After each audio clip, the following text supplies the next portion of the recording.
Bonjour, dans cette vidéo, on va voir ensemble les en-têtes, les pieds de page et l'impression de présentation PowerPoint. On va commencer par l'impression. Donc, comme vous le savez déjà, vous pouvez imprimer vos présentations.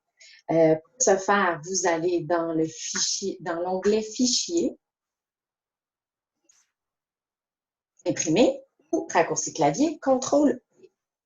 Alors, vous pouvez imprimer vos diapositives entières. Et pour voir les différents modes, c'est ici, dans ce paramètre, que vous pouvez choisir soit le mode diapositive en mode page entière. Si vous avez inséré des notes de présentateur dans votre présentation, le mode page de notes va vous permettre d'imprimer votre diapositive et une note, par exemple, que vous avez en tant que présentateur et qui ne s'affiche pas dans votre diaporama. Et ça, c'est un mode d'impression intéressant lorsqu'on fait nos présentations. Un autre mode qui est intéressant, c'est le mode document. Donc, dans le mode document, on peut imprimer plusieurs diapositives sur une seule et même page. J'aime bien l'option 3 diapositives. C'est une option qui est intéressante lorsqu'on veut distribuer les notes à notre public. Donc, ils peuvent prendre des notes pendant la présentation. Donc, on a une diapositive et un espace pour prendre des notes, donc 3 diapositives par page. Ça, c'est une option intéressante. Sinon, on peut mettre jusqu'à 9 diapositives sur une seule et même page. Dans la présentation actuelle, j'ai 5 diapositives. Donc, je vais vous montrer à 6. Alors, j'ai choisi l'option 6 diapositives horizontales, ce qui fait en sorte que les diapositives sur la page sont présentées à l'horizontale. Donc, vous voyez la première, la deuxième, troisième, quatrième, cinquième. Si je choisis l'option diapositive à verticale, la différence est donc la présentation est à la verticale 1, 2, 3, 4, 5, 6 comme ça. Vous avez vu que ça n'a pas changé l'orientation de la page. C'est plutôt ici, dans le paramètre situé un peu vers la fin, que je peux changer l'orientation de la page. Si je choisis paysage, on voit donc que la page elle a changé d'orientation, mais que la disposition des diapositives est restée à la verticale. 1, 2, 3, 4, 5. Si je viens changer pour diapositive horizontale, et là, j'ai plutôt 1, 2, 3, 4, 5. Donc, ça, c'est au choix. C'est différentes options que vous avez. Sachez que la dernière option ici, couleur, bien évidemment, si vous n'avez pas une imprimante couleur, comme c'est le cas pour moi présentement, bien, ça ne va pas magiquement imprimer de l'encre à couleur. Donc, l'aperçu pour moi est en noir et blanc tout de même. Nuance de gris, ce qu'il va faire, c'est qu'il va jouer un petit peu avec les arrière-plans. Il va vous imprimer les arrière-plans.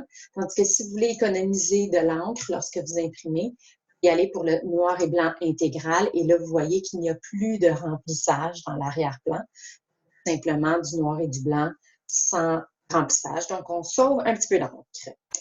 Alors voilà, c'était les options d'impression.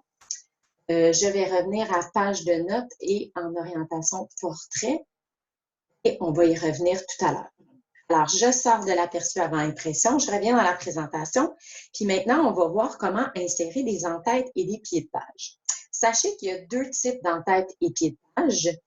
Je vais vous montrer dans l'aperçu encore avant impression que vous pouvez imprimer ici, lorsque vous imprimez votre présentation, vous pouvez avoir des en-têtes et des pieds de page qui vont venir s'imprimer juste sur la page à l'impression et qui ne sont pas dans la diapositive. Ce n'est pas des en-têtes ou des pieds de page à l'intérieur de la diapo.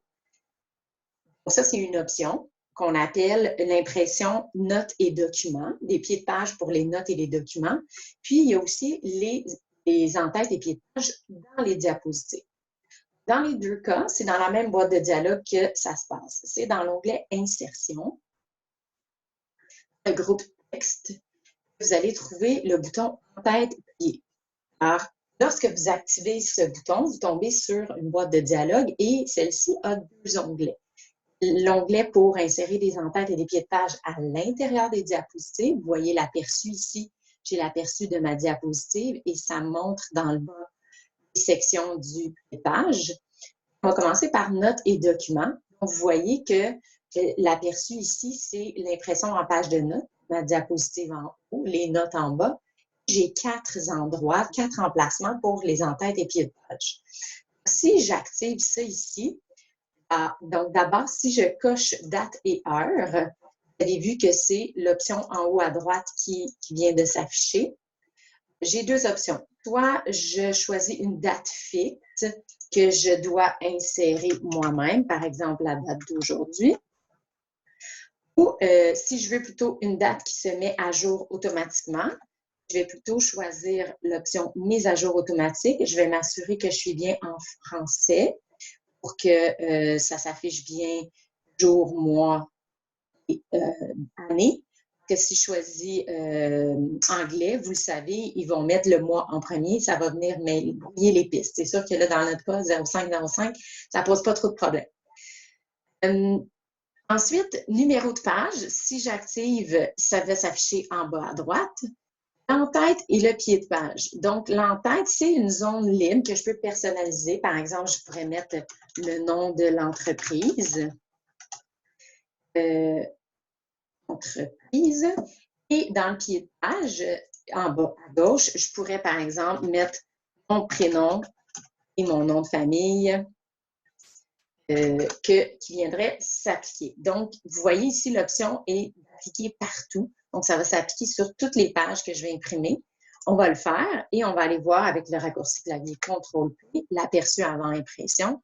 Donc, vous voyez les 4 zones et à chaque page, ça va être paginé dans le bas à droite. Vous voyez que c'est le numéro de la page que j'imprime et non pas nécessairement le numéro de la diapositive.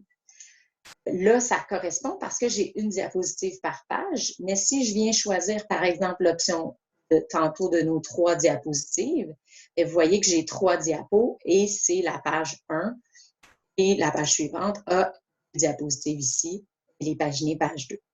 Alors ça, c'est notre en-tête et pied de page pour les documents qu'on imprime. Maintenant, on peut faire la même chose, mais dans la présentation, donc toujours dans l'onglet Insertion, bouton en-tête, pied, groupe texte. Là, cette fois-ci, on va aller dans l'onglet Diapositive et on peut insérer un peu le même principe. Cette fois-ci, il y a 3 emplacements prédéterminés. On peut donc insérer la date et l'heure, les 2 mêmes options que tout à l'heure. Assurez-vous, je vous l'ai dit, de vérifier que c'est bien français. Canada préférablement. Soit vous choisissez mise à jour automatique. Donc, demain, si j'ouvre la présentation, bien, demain, ça va être inscrit 06-05-2020 dans le pied de page. Le numéro, cette fois-ci, ce n'est pas un numéro de page, mais c'est plutôt le numéro de la diapositive en tant que telle. Le pied de page, vous voyez, à chaque fois que j'active, on a l'aperçu ici, on voit quelle zone est activée. Le pied de page, je pourrais ajouter, par exemple, mon prénom et mon nom. J'ai une option ici de ne pas afficher sur la diapositive de titre. Ce qui veut dire que, un peu comme dans notre page titre dans Word, qui n'était pas paginée, qui n'avait pas d'en-tête et pied de page, c'est le même principe dans une présentation PowerPoint. La diapositive de titre fait office de page titre et ne devrait pas être paginée et ne devrait pas avoir d'en-tête et pied de page. Cette option-là, je vous conseille de la cocher. Et là, je peux décider soit d'appliquer partout, ça va l'appliquer à toutes mes diapositives. Et si je fais appliquer, là, ça ne fonctionne pas dans ce cas-ci parce que ce que j'ai sélectionné, c'est la diapositive de titre. Si j'étais sur la diapositive 3, par exemple, je pourrais faire appliquer et ça ne l'appliquerait pas à la diapositive numéro 3. Parce que si je vais faire appliquer partout, et on va voir qu'on n'a rien sur la diapositive de titre telle qu'on a spécifié. Sur la deuxième diapositive, vous voyez que la date, mon prénom et mon nom, et la pagination, le numéro de la diapositive, s'affiche. Et c'est le cas pour la présentation. Donc, si j'active ma présentation, j'ai appuyé sur majuscule F5 pour activer le diaporama.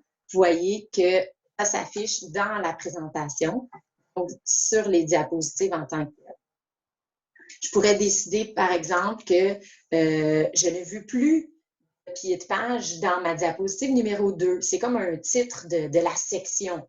Ça fait office de page titre encore une fois, comme pour la section à venir. Donc, j'aimerais supprimer le pied de page pour celle-ci. Donc, je retourne dans mon onglet Insertion, groupe texte, mon bouton en tête-pied.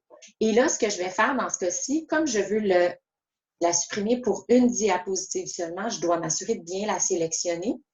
Ce que je vais faire, c'est que je vais désactiver chacune des options. Je vais faire appliquer et non pas appliquer partout. Si je fais appliquer partout, ça va l'effacer partout.